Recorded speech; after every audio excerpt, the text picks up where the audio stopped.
ইমাম মাহদী আমাদের মাঝে কবে আসবেন, এই বিষয়টি নিয়ে প্রত্যেকটি যুগেই চলছে ভবিষ্যৎবাণী। যদিও এই নির্দিষ্ট সময় এক আল্লাহ ছাড়া আর কেউই জানে না, তারপরও কেবলমাত্র সতর্কতার জন্য ইমাম মাহদীর আগমনের কাছাকাছি একটি নির্দিষ্ট সময় নিয়ে বলা যেতে পারে। কারণ অনেকেই হাদিসের সঠিক ব্যাখ্যা ও বর্তমান পৃথিবীর সত্য সংবাদগুলো না থাকার কারণে মনে করছেন ইমাম মাহদীর আগমন হয়তো আরও শত শত বছর পর হবে। অপরদিকে কিছু ভাই মনে করছেন যে 2025 সালের মধ্যেই হয়তো ইমাম মাহদীর আগমন হতে পারে, যদিও এর কোনোটি আসলে সঠিক নয়। বরং বর্তমানে ইমাম মাহদী আলাইহিস সালামের আত্মপ্রকাশের অধিকাংশ আলামত একটি নির্দিষ্ট সময়ের সাথে মিলে যাচ্ছে। আর আজকের এই ভিডিওতে আমরা দেখব যে সেই নির্দিষ্ট সময় 2028 সালে যে ইমাম মাহদী আসতে পারে তার কিছু হাদিসসহ প্রমাণ। পয়েন্ট নাম্বার 1, তুর্কি খিলাফত ধ্বংস। হজরত আবু কুবাইল রাদিয়াল্লাহু তাআলা আনহু থেকে বর্ণিত যে তিনি বলেন, 104 বছর পর ইমাম মাহদী আলাইহিস সালামের ওপর মানুষ ভিড় করবে। ইবনে লাকিয়া বলেন, উক্ত হিসাবটা আজমি তথা অনারবি হিসাব মতে, আরবি হিসাব মতে নয়। আমরা সবাই জানি যে তুর্কি খিলাফত আনুষ্ঠানিকভাবে 1924 সালে বিলুপ্ত করা হয়েছিল। সুতরাং এই তুর্কি খিলাফত 1924-এর সাথে যদি আমরা 104 বছর যোগ করি তাহলে কিন্তু এখানে 2028 সাল হয়। 2 নম্বর পয়েন্ট, 15ই রমজান শুক্রবার রাতে বিকট শব্দে আওয়াজ আসবে। হজরত ফিরোজ দাইলামি বর্ণনা করেন, আল্লাহর রাসূল সাল্লাল্লাহু আলাইহি সাল্লাম বলেছেন, কোনো এক রমজানে আওয়াজ আসবে। সাহাবাগণ জিজ্ঞেস করলেন, হে আল্লাহর রাসূল, রমজানের শুরুতে নাকি মাঝামাঝি সময়ে নাকি শেষ দিকে? নবীজি সাল্লাল্লাহু আলাইহি সাল্লাম বললেন, না, বরং রমজানের মাঝামাঝি সময়ে, ঠিক মধ্য রমজানের রাতে। শুক্রবার রাতে আকাশ থেকে একটি বিকট শব্দ আসবে। সেই শব্দের প্রচণ্ডতায় 70,000 মানুষ সংজ্ঞা হারিয়ে ফেলবে আর 70,000 বধির হয়ে যাবে। সৌদি আরবের ক্যালেন্ডার অনুযায়ী 15ই রমজান শুরু হয় 1449 হিজরি বা 11ই ফেব্রুয়ারি 2028 সালে। এখানেও কিন্তু 2028 সালের একটা ইঙ্গিত পাওয়া যায়। এরপর 3 নম্বর পয়েন্ট, রমজান মাস শুরু হবে শুক্রবার। হজরত আবদুল্লাহ ইবনে মাসউদ রাদিয়াল্লাহু তাআলা আনহু থেকে বর্ণিত, তিনি বলেন, কোনো এক রমজানে অনেক ভূমিকম্প হবে। যে বছর শুক্রবার রাতে রমজান মাস শুরু হয়, তারপর মধ্য রমজানে ফজরের নামাজের পর আকাশ থেকে বিকট শব্দে আওয়াজ আসবে। তখন তোমরা সবাই ঘরের দরজা জানালা সব বন্ধ করে রাখবে আর সবাই সুবহানাল কুদ্দুস সুবহানাল কুদ্দুস রাব্বানুল কুদ্দুস তেলাওয়াত করবে। সৌদি আরবের ক্যালেন্ডার অনুযায়ী প্রথম রমজান শুক্রবার 1449 হিজরি বা 28 জানুয়ারি 2028 সাল হয়। এখানেও কিন্তু 2028 সালের একটা মিল পাওয়া যায়। 4 নম্বর পয়েন্ট, আশুরা বা 10 মুহররম শনিবার হবে। ইমাম বাকির রহমতুল্লাহ আলাই বলেন, যদি দেখো আশুরার দিন বা 10 মুহররম শনিবার ইমাম কাইম অর্থাৎ মাহদী আলাইহিস সালাম মাকামে ইব্রাহিম ও কাবার মধ্যখানে দাঁড়িয়ে থাকেন, তখন হজরত জিবরাইল আলাইহিস সালাম তার পাশেই দাঁড়িয়ে থাকবেন এবং মানুষকে ডাকবেন তাকে বাইয়াত দেওয়ার জন্য। এখানেও সৌদি আরবের ক্যালেন্ডার অনুযায়ী 10ই মুহররম শনিবার 1450 হিজরি বা 3 জুন 2028 সাল হয়। এরপর 5 নম্বর পয়েন্ট, ইমাম মাহদীর নাম ধরে হজরত জিবরাইল আলাইহিস সালামের আহ্বান হবে।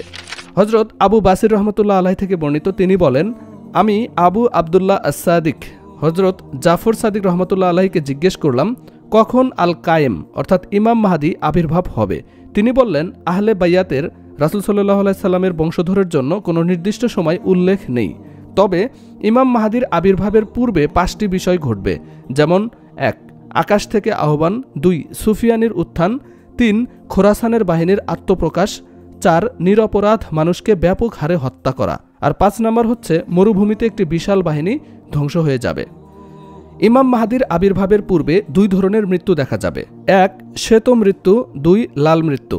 আর শ্বেত মৃত্যু হয় দুর্ভিক্ষের কারণে মহান মৃত্যু, আর লাল মৃত্যু হলো তরবারি অর্থাৎ যুদ্ধের কারণে মৃত্যু।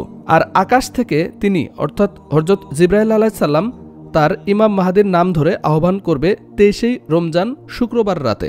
সৌদি আরবের ক্যালেন্ডার অনুযায়ী 22 রমজান শুক্রবার, যেহেতু আরবি মাস সন্ধ্যা থেকে হিসাব করতে হয়, তাই শুক্রবার রাত 23 রমজান হবে, অর্থাৎ রাত 1449 হিজরি বা 18ই ফেব্রুয়ারি 2028 সাল। এখানেও কিন্তু 2028 সালের একটা ইঙ্গিত পাওয়া যায়। এরপর 6 নম্বর পয়েন্ট, রমজান মাসে চন্দ্রগ্রহণ ও সূর্যগ্রহণ হবে। মোহাম্মদ ইবনে আলী ইবনে আল হানাফিয়া রহমতুল্লাহ আলাই বলেন, যতক্ষণ পর্যন্ত আকাশ ও পৃথিবী থেকে দুটি বিষয় না ঘটবে ততদিন পর্যন্ত ইমাম মাহদির আগমন হবে না। প্রথমটি হলো রমজানের প্রথম রাতে চন্দ্রগ্রহণ ও মধ্য রমজানে সূর্যগ্রহণ না ঘটা, এবং প্রথম রমজান রবিবার 1448 হিজরি বা 7 ফেব্রুয়ারি 2027 সালে সূর্যগ্রহণ ঘটবে, এবং 14 রমজান শনিবার 1448 হিজরি বা 22 ফেব্রুয়ারি 2027 চন্দ্রগ্রহণ ঘটবে। এখানে কিন্তু 2026 সালে রমজান মাসে দুইবার চন্দ্রগ্রহণ এবং সূর্যগ্রহণ হবে, এরকম একটি সূত্র কিন্তু উইকিপিডিয়া এবং নাসার ওয়েবসাইট থেকে কিন্তু পাওয়া যায়। 7 নম্বর পয়েন্ট, বিখ্যাত সাহাবী আবু হুরায়রা রাদিয়াল্লাহু তাআলা আনহু-এর উক্তি। হযরত আবু হুরায়রা রাদিয়াল্লাহু তাআলা আনহু বলেন, 1400 হিজরির পর 2 দশক বা 3 দশক পর ইমাম মাহদির আগমন হবে। এই হাদিস অনুযায়ী আমরা দেখতে পাই 1400 যোগ 20 যোগ 30 এখানে সমান সমান হয় 1450 হিজরি বা ইংরেজিতে হিসেব করলে 2028 সাল। এখানেও কিন্তু 2028 সালের একটা ইঙ্গিত পাওয়া যায়। এরপর 8 নম্বর পয়েন্টে শাহ নিয়ামত উল্লাহ রহমতুল্লাহ আলাইয়ের কাসিদা সম্পর্কে একটি ইঙ্গিত পাওয়া যায়। শাহ নিয়ামতুল্লাহ রহমতুল্লাহ আলাইয়ের কাসিদা মূলত ভারতীয় উপমহাদেশের বিভিন্ন বিষয়ের ওপর ভবিষ্যৎবাণী করা একটি কবিতা। কাসিদা বা কবিতাটি লেখা হয়েছে 1158 সালে। এই কাসিদার 57 প্যারাতে বলা হয়েছে, কানা জাহুকার প্রকাশ ঘটার সাথেই প্রতিশ্রুত, অর্থাৎ ইমাম মাহদিকে দুনিয়ার বুকে হবেন আবির্ভূত, এমন একটি লাইন পাওয়া যায়। উল্লেখ্য যে কানা জাহুকা শব্দটি পবিত্র কুরআন শরীফের সূরা বানি ইসরাইলের 81 নং আয়াতে রয়েছে, এবং আমরা জানি যে উপমহাদেশের ভারত ও পাকিস্তান নামে ভাগ হয়েছিল 1947 সালে। সুতরাং এই 1947-এর সাথে আমরা যদি 81 যোগ করি তাহলেও কিন্তু এখানে 2028 সালের একটা ইঙ্গিত পাওয়া যায়। এরপর 9 নম্বর পয়েন্টে সুফিয়ানির জন্ম এবং উত্থান। হযরত জুহরি রহমতুল্লাহ আলাই থেকে বর্ণিত, তিনি বলেন, দ্বিতীয় সুফিয়ানির জন্মের সময় আকাশে আলামত বা নিদর্শন দেখা যাবে। 1986 সালের 8 মার্চ আকাশে হেলির ধূমকেতু দেখা গিয়েছিল। সাধারণত প্রতি 74 অথবা 79 বছর পর পর হেলির ধূমকেতু পৃথিবীতে দৃশ্যমান হয়। অনেক জ্যোতির্বিজ্ঞানী বিশ্বাস করেন যে বছর হেলির ধূমকেতু দৃশ্যমান হয় সেই বছর একটা বিখ্যাত ঘটনা ঘটে থাকে। হযরত হুযায়ফা রাদিয়াল্লাহু তাআলা আনহু থেকে বর্ণিত, খুজাই রাদিয়াল্লাহু তাআলা আনহু রাসূল সাল্লাল্লাহু আলাইহি সাল্লামকে জিজ্ঞেস করলেন, আমরা এই সুফিয়ানিকে কিভাবে চিনব? উত্তরে রাসূল সাল্লাল্লাহু আলাইহি সাল্লাম বললেন, তার গায়ে 2টি কাতওয়ানির চাদর থাকবে, অর্থাৎ 2টি শক্তিশালী দল এখানে উল্লেখ করা হয়েছে। তার চেহারায় রং ঝলমলে তারকার মতো হবে, ডান গালে তিলক থাকবে, আর বয়স হবে 40-এর কম। সুতরাং এই 1986 প্লাস 40 এখানে যদি আমরা যোগ করি তাহলে দেখতে পাই 2026 সাল হয়, অর্থাৎ 2026 সালের পূর্বেই সুফিয়ানির উত্থান হবে, এমন একটি ইঙ্গিত কিন্তু এখানে পাওয়া যায়। আমরা সবাই জানি যে ইমাম মাহদির আবির্ভাবের পূর্বে সিরিয়াতে সুফিয়ানির উত্থান হবে। এখানেও কিন্তু 2028 সালের আশেপাশের একটা ইঙ্গিত পাওয়া যাচ্ছে। এরপর 10 নম্বর পয়েন্ট, ফোরাত নদীর তীরে সোনার পাহাড় ভেসে ওঠা ও ইমাম মাহদির নিকট খিলাফতের দায়িত্ব হস্তান্তর। এই বিষয়ে একটি হাদিস পাওয়া যায়। সাহাবী হযরত আবু হুরায়রা রাদিয়াল্লাহু তাআলা আনহু থেকে বর্ণিত, তিনি বলেন, চতুর্থ ফিতনা হচ্ছে অন্ধকার অন্ধত্বপূর্ণ ফিতনা, যা সমুদ্রের ঢেউয়ের ন্যায় উত্তাল হয়ে আসবে। আরব অনারবের কোনো ঘর বাকি থাকবে না। প্রত্যেক ঘরেই উক্ত ফিতনা প্রবেশ করবে, যা দ্বারা তারা লাঞ্ছিত অপদস্থ হয়ে যাবে। যে ফিতনাটি শাম দেশে চক্কর দিতে থাকলেও রাত্রি যাপন করবে ইরাকে, তার হাত পা দ্বারা আরব ভূখণ্ডের ভেতরে বিচরণ করতে থাকবে। উক্ত ফিতনা এই উম্মতের সাথে চামড়ার সাথে চামড়া মিশ্রিত হওয়ার ন্যায় মিশ্রিত হয়ে যাবে। তখন বালা মুসিবত এত ব্যাপক ও মারাত্মক আকার ধারণ করবে, যা দ্বারা মানুষ ভালো খারাপ কিছুই নির্ণয় করতে সক্ষম হবে না। ওই মুহূর্তে কেউ উক্ত ফিতনা থামানোর সাহসও রাখবে না। একদিকে একটু শান্তির সুবাতাস বইলেও অন্যদিকে তীব্র আকার ধারণ করবে। মানুষ সকালবেলা মুসলমান থাকলেও সন্ধ্যা হতে হতে সে কাফের হয়ে যাবে। উক্ত ফিতনা থেকে কেউই বাঁচতে পারবে না, কিন্তু শুধু ওই লোক বাঁচতে পারে যে সমুদ্রে ডুবন্ত ব্যক্তির ন্যায় করুণ সুরে আকুতি জানাতে থাকে। সেটা প্রায় 12 বছর পর্যন্ত স্থায়ী থাকবে। এক পর্যায়ে সকলের কাছে সবকিছু স্পষ্ট হয়ে উঠবে। ইতোমধ্যে ফোরাত নদীতে স্বর্ণের একটি পাহাড় প্রকাশ পাবে, যা দখল করার জন্য সকলে যুদ্ধে জড়িয়ে যাবে এবং প্রতি 9 জনের 7 জনই মারা পড়বে। এই হাদিসটিও কিন্তু আল ফিতান নুয়াইম বিন হাম্মদের 676 নম্বরে রয়েছে। আমরা সবাই জানি যে চতুর্থ ফিতনা বা সিরিয়ায় যুদ্ধ শুরু হয়েছিল 2011 সালে, সেটা প্রায় 12 বছর স্থায়ী থাকবে। তারপর ফোরাত নদীর তীরে সোনার পাহাড় ভেসে উঠবে।